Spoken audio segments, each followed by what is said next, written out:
Sup YouTube, it's TCG here and welcome back to our TCG video on my channel. Today we're actually doing a Destined Rivals Tierlist prediction. This is gonna be my opinion fused in together with the Japanese results because people in Japan are already playing with most of these cards, so we're gonna have, of course, access to some data, and we're gonna be showcasing all the new decks first and then make our way to the already existing decks in the format. So hopefully you guys are excited for this video. If you are, let me know by rocking the hell out of that like button. It only takes one tiny second every time, but does help out the channel tremendously. And yeah, Destined Rivals, a very impactful set. We're gonna be getting Rocket's Pokemon, Eaton's Pokemon. We're gonna be getting a whole lot of very powerful Pokemon cards. Like there's a Crustle in the set, there's a Shaman in the set, which helps to protect the bench again. So the meta will definitely shake up left and right with this archetype. And we're also seeing a new Tier A, maybe Tier S archetype in the form of Marnie's Grimssnarl, as we did have some results over in Japan in the Champions League. We saw that Marnie's Grimssnarl was actually very, very strong. Okay, if your opinion is different, let me know in the comments down below which deck you will be putting higher or lower up on the list, and maybe I even excluded a deck that you think needs to be on this list. So yeah, I'm actually focusing on the data of the decks that actually saw a little bit of play in the Journey Together format, and yeah, with the new decks as well from Destined Rivals. So let's get the new best deck from this new set. You think it's gonna be Rocket's Mewtwo, but that's where you're entirely wrong. The best deck actually from this Destined Rival set is going to be Marnie's Grimssnarl, and I'm not afraid to actually slap it down in Tier A straight from the get-go. Not only because there were like top like 4 Marnie's Grimssnarl decks in the top 16 of a 5,000 player event in Japan. It is very strong. It comes together with Badu and item blocking, and also with Frostlass and Munkidori. Because you're powering yourself up with your ability, you don't actually need the attach of the turn, which means the attach of the turn always can come down on Munkidori and the Adrena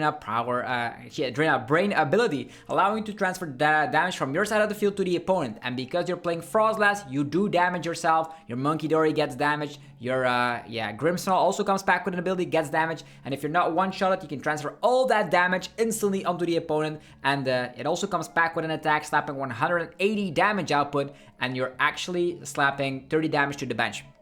I know what you're saying, Shaman's out in the format, damage on the bench is not that good, you cannot even snipe Terra Pokemon, but that's a crazy thing about this. You're playing Frostlass, right? So even if the opponent is playing Shaman with double Monkey Adrena power and Frostlass, that Shaman will not stick around for too long. They might slap it down on the bench again, but it's a low HP Pokemon, which eventually gets knocked out by Frostlass, which is gonna be fantastic. So Frostlass, Munkidori, all that good stuff. So very, very strong deck. It also comes back with a bonus effect, is that you're also hitting the most popular deck currently, like Gardevoir EX, which already won bazillion regionals in the Journey Together format, is actually weak to the Darkness type, and that means this Grimmsnarl deck will come straight into Tier A from the get-go. So if you're looking for the best deck from Destined Rivals, that's the one. Moving forward, I did talk about Rocket's Mewtwo a little bit. I'm going to be putting it in Tier B. I cannot put it any higher. I was having ridiculous hope for an archetype like this because Mewtwo EX actually can slap 280 damage if you're willing to discard some energies from your bench. The Spidops, also a new card from Destined Rivals, accelerates energies instantly from the discard pile to it. So even if you discard the energies, you can get them back instantly with Spidops. Spidops is also a very good one-price attacker. You come back with the Articuno, which actually prevents all effects of attacks done to your Team Rocket's Pokemon. So spread damage like Dragapult and all that. Maybe paralyzation, poison, you know, you name it. We're all not affected with the attack effects because of the Articuno. There's a copy-paste Mimikyu, which allows you to actually copy-paste the Terra Pokemon's attack. There's Wobbuffet, which allows you to put damage from yourself onto the opponent. So the Rocket's engine actually is one of the strongest engines I've ever seen. You have the Team Rocket's receiver, allowing you to get a Team Rocket supporter from the deck, and there's a lot of great ones. We have Giovanni, which actually is a gusting card and a switch all together in one. We have access to the Proton, actually allowing you to set your board up even on the first turn. There's Ariana as well, which allows you to just draw more cards, and if you only have Rocket's Pokemon, you can draw to 8. So the Rocket's engine is there, the powerful attackers are there, but it's currently not converting as we hoped. Even Tord Ratcliffe played Rocket's Mewtwo in the Japanese Champions League and didn't proceed to go like with a crazy score. So there's definitely still work that we need to do on Rocket's Mewtwo, but for now, let's just park it at Tier B for me. It still can surprise people if we come with the most perfect list and in the correct meta, it will actually rise. But for now, let's put it in tier B, the Rockets Mewtwo deck from Destined Rivals. Talking about more Destined Rivals shenanigans, we have Eaton's Typhlosion here. Sometimes you see this paired up with Gholdengo as a late game attacker, which can actually mean you can hit through stuff like the Cornerstone Ogerpon EX. There's also sometimes people playing this with Dragapult, as you do come back with draw power. But the cool thing is, Eaton's Typhlosion slaps more damage for every Eaton's Adventure card in your discard pile. Eaton's Adventure actually allows you to get a basic Fire Energy and an Eaton's Pokemon instantly from the deck, so that's a very good supporter. And also Eaton's Quilava, with its ability, can get that instantly. So you can play this with like maybe a TM Evo build, because the Quilava is very strong to get them out. But the main thing is clear, you want Eaton's Adventure cards in your discard pile, and if they're all in the discard pile, you're slapping 280 damage for a single energy. Pair that with Maximum Belt, and you're even hitting the highest HP Pokemon like Marnie's Grimmsnarl, Dragapult EX, Charizard EX, you name it. So in theory, very strong, but it does require you to set up. Luckily, we do have Shaman to protect your Cyndaquil, your Dunsparce and all that, so it's very nice to have Shaman back in the format, protecting your non-rule box Pokemon to get damaged. And for now, I'm parking it down at tier B, maybe with the correct list. Maybe you're pairing it up with Dragapult, maybe you're pairing it up with another archetype to have a main late game attacker here. But Eaton's Typhlosion, for me, it's tier B, but there's definitely some different variants possible. Continuing on, we are going to be talking about more new decks or updated decks. So it's going to be Porygon-Z. For me, that's a tier C deck. You slap more damage depending on how many Team Rocket supporters there are in your discard pile. We have a lot. In total, I think we have 20. Like if you play 4 of each, so we have 5 different ones. That means you can slap a ridiculous amount of damage with Porygon-Z or the Porygon-2. We have Reversal Energy. We have the Rockets Energy. Rockets Energy also very powerful as a double attachment, by the way, for your Rockets Pokemon. But it actually is not converting quite well over in Japan. I don't know if it's because of best of one, if people haven't found the list quite yet. Rockets Mewtwo is not performing too well, but the Porygon-Z even less. So we're putting that in tier C. Talking about more new archetypes coming from this 60, actually from the 60, coming from Destined Rivals is Ho-Oh and Magcargo. I'm also going to put that in tier C. I have not seen that much results for it. It reminds me a little bit... yeah, you're a one-prize attacking Pokemon. Eaton's Magcargo slaps maximum damage output of 350, 70 damage for every energy you're willing to discard from Magcargo. Eaton's Ho-Oh allows you to accelerate 2 fire energies from your hand to one of your Eaton's Pokemon. So they go hand in hand. If you get 2 Eaton's Ho-Ohs out and you're playing superior energy retrieval, you can go back to back like 350, 350. But the problem is you're very weak to Iono. And you're also playing a lot of 2-prizers on the field, which means you can get punished for that. So for me, tier C. But I wouldn't be surprised if people actually made a list that could actually end up top 16 at a regional at one point. But it's a very cool deck. I don't put it in the don't play this category quite yet, so that's at least good to see. Continuing on, we're going to be talking about Galarian Weezing. I don't know how to feel about Galarian Weezing. It has a coughing. If it gets knocked out, you can search your deck for like 2 coughings again. I think that's how it goes. You have the Rockets Energy and you're slapping 40 damage for every Team Rockets Weezing or Team Rockets coughing or Rockets coughings on your bench. So you can slap a ridiculous amount of damage, but you need to find that Rockets Energy in order to proceed. And sometimes I feel like you do get Iono to a low hand size and cannot pull it off. So for me, I'll be putting it in the don't play this category. Because there's a lot that go wrong. The coughings have abilities, meaning that Frostlass and Monkey Dory shenanigans could do a lot of crazy things if you're not having a great time against that. There's also the Dragapult that can sweep left and right, so I'll put it in the don't play this category. So these are like all the new archetypes coming from the 60, from the Destined Rivals. Why do I keep saying 60? This is not a deck list, it's a tier list. We're going to be talking about Crustle and the Wall deck up next. I'll put that in tier B. The cool thing is that we get a Crustle with the same ability as Mimikyu. Mimikyu has a low amount of hit points, Crustle does not. Because Crustle has more HP, 150 to be exact, if you put a Luxurious Cape on that, that's a 250 HP Pokemon that cannot get attacked by EX Pokemon, which is very strong in a specific format. Those wall archetypes have not been performing all too well because Gardevoir was like very huge in the Journey Together format, but Crustle is a new archetype, actually a new card for the wall decks to abuse, so maybe that can actually become very powerful. Okay, continuing on, there's more new decks. Crobat EX, I'll put that in tier C. Crobat EX actually comes back with an ability. If you evolve into it, you can select 2 of your opponent's Pokemon and put 2 damage counters on them.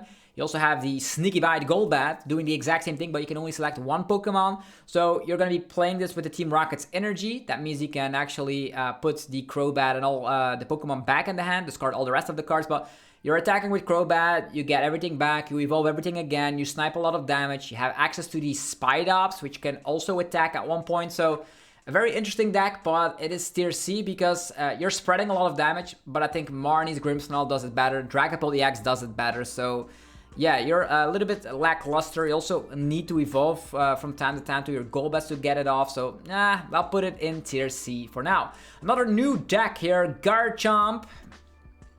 I don't know, I'll have to put it in... I don't know. I think I'll have to put it in the high amount of tier C, even though like we have the power weight of Cynthia pushing Garchomp all the way to 400 HP. It doesn't actually quite matter because still people will two-shot it, whether you have 330 HP or 400 HP. You have an attack that allows you to draw cards and they have 6 cards in hand, and there's also a rose rate in the format in Destined Rivals, allowing you to actually slap 30 more damage with your Cynthia's Pokemon. So if you have 2 of them established, you're actually hitting 160 for that first attack, or you're hitting a ridiculous amount for the second attack, which slaps 260, but with 2 Cynthia's Rose Rate out, you're slapping 320. I have my Dalsum Garchomp. You do come back with some free retreat, which is always a nice bonus, and you're sharing the similar weakness to Marnie's Grimssnarl, so I will definitely see some Teal Mask Ogre Pawns going crazy. You will see maybe Leafy on the EX and the Evolution deck, so sharing a similar weakness to one of the more popular decks in the room is not good, and I think Marnie's Grimsnarl does the thing better. You can pair up Garchomp with Frostlass, you can pair up Garchomp with Rose Raid. There's also a Cynthia's Spiritomb, which can actually, if you retreat into it, attack and then slap for a huge amount of damage if you got damage. So that's also something that could happen, but for now I'll put it in tier C. I don't know if I have to put like Milotic down, but Crustle is a grass type Pokemon, so that's the only reason I'll put it in the tier B category. But like these are typically the new decks you can expect. Next up is Archaludon. I'll put that in tier B as well. For me, Archaludon now has a new item card. It's the Team Rocket's Bomb. You flip a coin. If heads, you actually put 2 damage counters on one of your opponent's Pokemon. If tails, you put 2 damage counters on one of your Pokemon. The cool thing is, if you're playing with Monkey Dory, the Team Rocket's Bomb side effect does not matter, as you can definitely put it back to the opponent. This actually means that the Metal Defender attack can slap for a whopping 240 damage output. Pair that up with something like, for example, a Black Belt, and you're at the 280 category, which is actually pretty good to knock out stuff like a Rocket's Mewtwo or other like Pokemon like Cerulege, for example. So you're hitting bigger numbers. Is it going to be better than the Poison variant? Who knows? Maybe the Archaludon will still gravitate towards the Poison build, because if you knock something out with Poison, Phasantipity does not get activated. But I really love the addition of this new item card, making the straightforward Archaludon list perform quite good. Any other new updates in this Destined Rivals format? I would say Iron Thorns. I also put that in tier B. For me, Iron Thorns now gains Team Rocket's Watchtower. Team Rocket's Watchtower is a stadium card, shutting down all the colorless Pokemon their abilities. Think about Fan Rotom, think about Noctowl, think about Pidgeot EX. There's even more. There's also Slaking EX, but we'll talk about that later. But yeah, you're shutting down all the colorless Pokemon, their abilities, stuff like Ditto, stuff like Dunsparce. So lots of colorless abilities in the game. You shut them down, and that means Iron Thorns is back at it again. It won the World Championships over in Honolulu, Hawaii. It shuts down all the rule box abilities instantly. So you're shutting down Marnie Grimsnarl's ability. That means it cannot power itself up, and you have Crushing Hammer, so that's good. You also come back with Crushing Hammers against Dragapult EX. Dragapult EX can still rely on Dracloak, so that's kind of annoying still. It's still going to be one of your more difficult matchups, I would say. But Iron Thorns can definitely pack a punch, and with the Team Rocket's protection, it has some better outs against the Terra Box decks, or anything that has to do with Slakings and all that. Talking about Slaking EX, I'll put that in tier C. It's still tier C for me, but note to self, Slaking is a very powerful Pokemon, but is hindered a little bit by its ability. But now you can shut down that ability and just play Slaking. Candy Slaking or Vigoroth with the TM Evo. It's all possible. Yeah, you're slapping a high amount of damage. You do shut down your colorless ability, so you can start Fan Rotom, get your Slackouts out, and then as soon as you have something like a Noctowl, I don't know if you have like Terrapagos in this list as well, but who knows? Maybe you have a funky list going around, but the Team Rocket's Watchtower. You probably won't be playing a Noctowl engine. You just want to have some setup, maybe a high amount of research, high amount of Team Rocket's Watchtower, high amount of rare candy even. But yeah, if you're high amount of rare candy, be careful of Budu. You know how that goes. And for me personally, that is like all the new decks coming or updated decks from Destined Rivals. So as you can see here, only one main clear winner. Marnie's Grimmsnarl, believe it or not, is the winner of the Destined Rivals format for the new archetypes. Now let's get all the older archetypes and slap them onto this tier list as well. Okay, this format is actually pretty interesting. We have Dragapult. I don't know if I'll have like a tier S deck necessarily, but I'll put, I think it's a meta prediction, right? So I will not put any tier S deck on there for now, but I'm gonna give you guys some extra information here. So the cool thing is Dragapult EX now comes back with, maybe if you're playing a Shaman, that means you can protect your Dragcloak from being sniped by the annoying baby Raging Bolt, which is a good thing. You also can protect yourself against Wildspring Ogre Pawns, which go crazy on your Dragcloak. So having an extra defensive power is actually good. So we're putting the Dragapult still in tier A. It has all the answers. You can Budu, you can have an Unfair Stamp, you can combine it with Luminous Energy and Monkey Dories. We have a lot of great things happening for Dragapult. You can even combine it still with Dusknoir if you want. So it's still one of the more versatile cards in the meta pool we have currently, because the Dragcloak draws cards and that's good. So yeah, tier A for me. Continuing on, we're going to be talking about more of the more popular decks here. Gholdengo. Should we put Gholdengo in tier A? We do have Shaman now to protect your Gimmigholes, which is great. Gholdengo can deal with Marnie's Grimmsnarl EX to one-shot. You can deal with Dragapult to one-shot. You still maybe have some issues with Gardevoir. Huh. Is it going to be... I'll put it in tier... I don't want to put it in like a low tier, but I'll put it in the high amount of tier B for now. Gholdengo, it can be played with Dragapult EX. It can also be played straight, maybe with the Dunsparce. It is great. We have coin bonus. You can get a lot of cards. You make it rain, one-shot anything in existence. But as you all know, your Gimmigholes have low HP, so at one point, if you're not able to like evolve all of them, there's still some things that could happen. I know you could slap down Shaman to protect it, but Shaman has low HP Pokemon, as mentioned again. So Shaman does have 80 HP, so note to self, even with Hydreigon and all that, Phantom Dive is not gonna be knocking it out quite yet. Continuing on, Charizard, believe it or not, Charizard is actually back. I don't know if I'll put it in tier A, maybe also in tier B? Even though, like, if we take a look at the results, there's like a lot of Charizard at the top tables in the Champions League, so maybe we should give some credit where credit is due by slapping Charizard in tier A, because I don't know, like, why did it flop in the Journey Together format, and why in Japan is there suddenly so many Charizards at the top tables? Let's give it the benefit of the doubts and put Charizard back in tier A. There's possibilities to go for TM Evo. Also note is that people in Japan actually have the Psyduck. We don't have the Psyduck to protect us from Dusknoirs, which blow themselves up. So I don't know if that has anything to do with it. Charizard is still one of the strongest attackers in the game, but at this format it flops. So I'll just put it in tier B. Tier B it is, because in the Journey Together format, it didn't do all too much, and out of nowhere becoming like from a tier D all the way to tier A, I don't believe it. So I'll just put it in tier B for now. Continuing on, there's still so many decks. Raging Bolt, let's put that in tier A as well. Even though people play Shaman now, so the baby Raging Bolt cannot be established or do some crazy things out of nowhere, you still come back with an attack that allows you to one-shot anything in the game, whether it's Dragapult EX, Charizard EX, Marnie's Grimmsnarl. You can one-shot with the Bellowing Thunder, Teal Dances. There's not going to be changing all too much, but do be careful of the fact that people now come packed with the Team Rocket's Watchtower. The Team Rocket's Watchtower in combination with Iono might cripple the Raging Bolt deck, because you're no longer safe if you draw into a Noctowl. So maybe the Raging Bolt deck needs to adapt entirely, play more stadiums, or just cut the Noctowl engine completely and play more like Crispins and all that, maybe like the Pokegear build or whatever, maybe a high amount of Squawkabilly as well again, because if you're not able to use the Noctows because of the Team Rocket's Watchtower, there's definitely going to be some scary things happening. Marnie's Grimmsnarl does come back with the Stadium, the Spike Muff, which is not a problem for you. Dragapult can technically tech in the Team Rocket's Watchtower, and it most likely will, meaning that Raging Bolt will have it a little bit more difficult.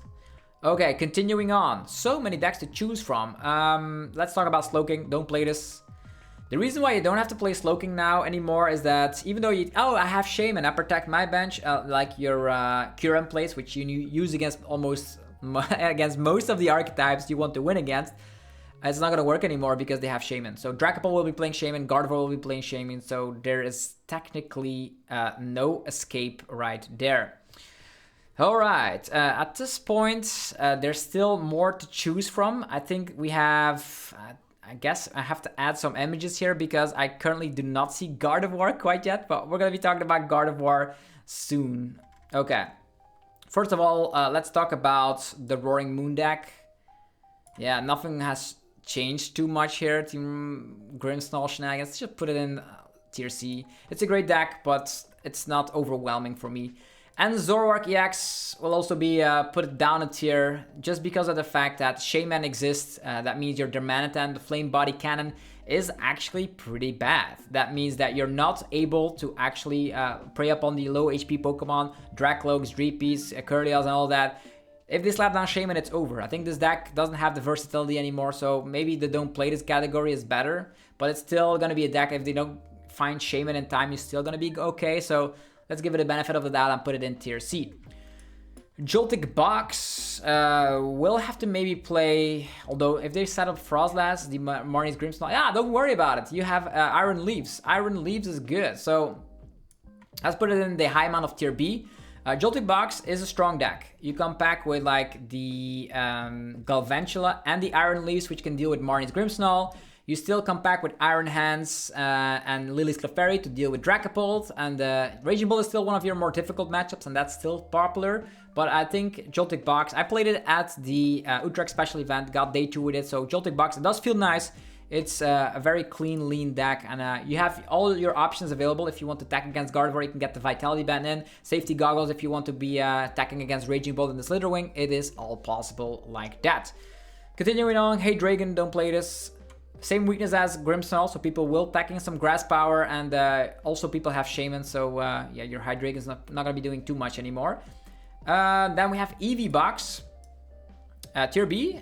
Very cool, because the EV Box now can actually just stack in Leafeon EX for the Marnie's Grimmsnarl matchup. You still come back with Lily's Clefairy for the Dragapult and the Raging Bolt matchup. And yeah, you still have your Flareon, which can slap a solid 280 damage output. You have Sylveon EX with the Angel Light, so it has all the tools necessary to be successful in this format as well. Next up is going to be, I'm going to try and add in more images. I don't know if I'm going to be doing something wrong with that. Let's see. Can we add in more images? To edit template image order or remove images, click here. Okay. Okay. Can I add images? Edit the page. Interesting, right? Interesting. Click here to remove or reorder images. Click here to add images. I want to add images, by the way, because I really need to... Okay. Hide images from the template by dragging them into there. Edit the page to upload additional ones. Set image current list. Oh, okay. I get it.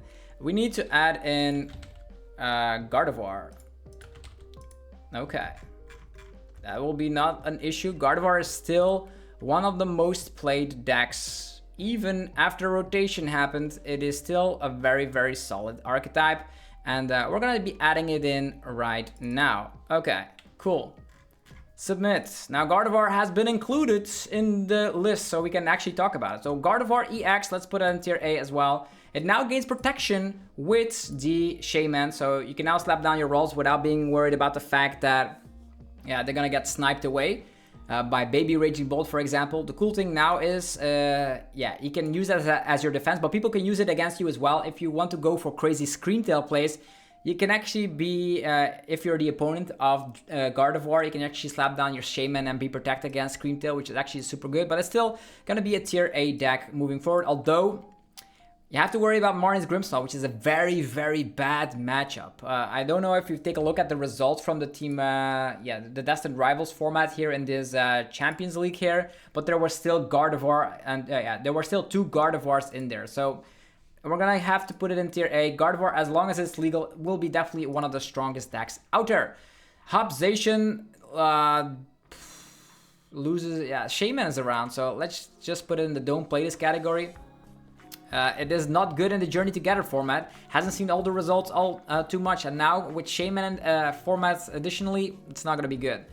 Moving forward, Terrapago is Bouffalant. Your Bouffalants have abilities. Frostlass can damage all of those Pokemon. I don't know. Is it still good? I'll have to put it in tier B. It's still a solid deck, right? Although, yeah, Team Rocket's Watchtower can completely ruin you. You have to put it in tier C. And tier C for me, and the reason for that is that imagine you're up against Dragapult, you say, oh, this is great, we have defensive power. Out of nowhere, Defiance banned, and they're also gonna slap down Team Rocket's Watchtower, and suddenly your very tanky, Terrapagos crumbles out of nowhere. So that's why you're also very weak against Iono, definitely with Team Rocket's Watchtower. So tier C for me. Continuing on, Okidogi, I don't know. It saw a top 32 placement at the Utrecht special event, combined with Scizor.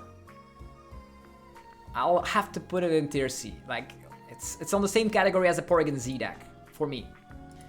Very cool if you play it, but it's very hard to win tournaments with it. Ancient Box doesn't come back with tons of abilities. Also put it in tier C. It's like a viable deck, I suppose. It is a viable deck. But yeah, Feraligatr, also one of those flukes. It actually won a Champions League at one point, but then it went downhill pretty fast. Has a terrible time into Guardy. These Pokemon have all abilities. You can actually use the Monkey Dory War. You have Shaman now to protect your Pokemon. No, I'm still not a believer. I'll put it in a don't play this category. Blizzy EX. Monkey Dories left and right. They are literally everywhere. And yeah, Blizzy has a great time against Dragapult. I don't know if it has a great time against Grimmsnarl, as everything has abilities, but you have Monkey Dories as well. They have Monkey Dories. Monkey Dories everywhere. I have not tested that matchup, but I'll put Blizzy in tier C.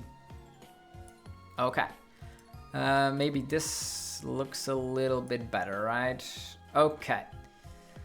Continuing on, Future Box. What can we say about Future Box? You're powering up stuff, but you're way better off using Joltik Box than Future Box, right?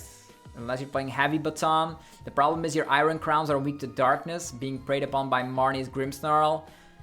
Dragapult EX with Defiance Band is also still a problem. You'd have no easy way to knock out Dragapult EX. You also lose against a Gardevoir EX player that knows how to play the matchup. Blah. Tier C as well. It's in the SOKH deck. Dipplin, very funny. I'll put it in tier C, even though like it's still gonna be a bad deck, I would say. But Dipplin has something going for it, and that's it is a grass type. And also you have Shaman to protect your low HP Pokemon. The problem is Dragapult still eats you up, but you can still win against stuff like Raging Bolt, Grimmsnarl, and all that, because you can attack twice with the Dipplin. You might even add in a Hydreigon EX if you want to. Next up is going to be Cerulege. Cerulege also tier C, I suppose, for me. Not a lot of results from the Cerulege deck. So I think I had a talk about all the decks in the format. I think these are like the big four, I would say. Raging Bolt, Dragapult EX, Gardevoir, and the new one, Marnie's Grimmsnarl EX. If we take a look at the results here, there was some Charizard hype, but I'll put that in tier B because I still am not convinced it was just a one-time thing. So we had Charizard, Raging Bolt, Charizard, Gardevoir, Marnie's Grimmsnarl, Raging Bolt, bunch of EV boxes, so maybe EV box is better than we give it credit for. A wall box as well. EV box, maybe a little bit better. I haven't seen Gholdengos left and right, so maybe this is the ultimate tier list prediction. So be careful of Marnie's Grimmsnarl. It's going to be around. So if you're not coming back with a deck that is able to beat it, you you probably have some trouble because I expect like maybe it's in the NAIC format, like these gonna be the 4 most popular decks, followed up by the tier B category. Like definitely people will test out Rocket's Mewtwo, but it's still not packed with like the punch. There's still some walling new things. They have like Crustle with the new ability to block, the reprint ability of the Mimikyu EX on a Crustle, which can definitely cause trouble for most of the decks. And there's also the Iron Thorns now having access to Team Rocket's Watchtower. I don't know if it's that good, but I did see some Japanese results for it. Hopefully you guys enjoyed this run through. If you enjoyed it, let me know by rocking the hell out of the like button. Helps out in many ways to support the channel. This is a tier list prediction, so I could be completely wrong about this, but the people in Japan have already play tested with this format, so at least we have something that we can base our tier list upon. And also go check out the sponsors. They make the videos possible every single day. Level up your game with TC Evolutions. Breathtaking damage counters, special condition tokens, and ability markers. Precision, style, power. Use coupon ZapdosTCG for 10% off only at TC Evolutions. Also go check out dragonshield.com for your sleeves, binders, and deck boxes. Use the coupon ZAPDOS5 and get 5% off your order. Potown Store for your TCG Live code card needs. You can get them with instant email delivery. You can get 5% off using the coupon ZAPDOSTCG. And cardmarket.com for European players where you're able to buy as well as sell cards to people all across Europe. Use the referral name ZAPDOSTCG to help support the channel. Thank you all very much for watching today's upload. This was the Destined Rivals meta prediction. So this is going to be a tier list based upon the Japanese results and the opinions of my own. So if your opinion is different, let yourself go wild in the comment section. And thank you all very much for watching today's video. I'm out. Peace.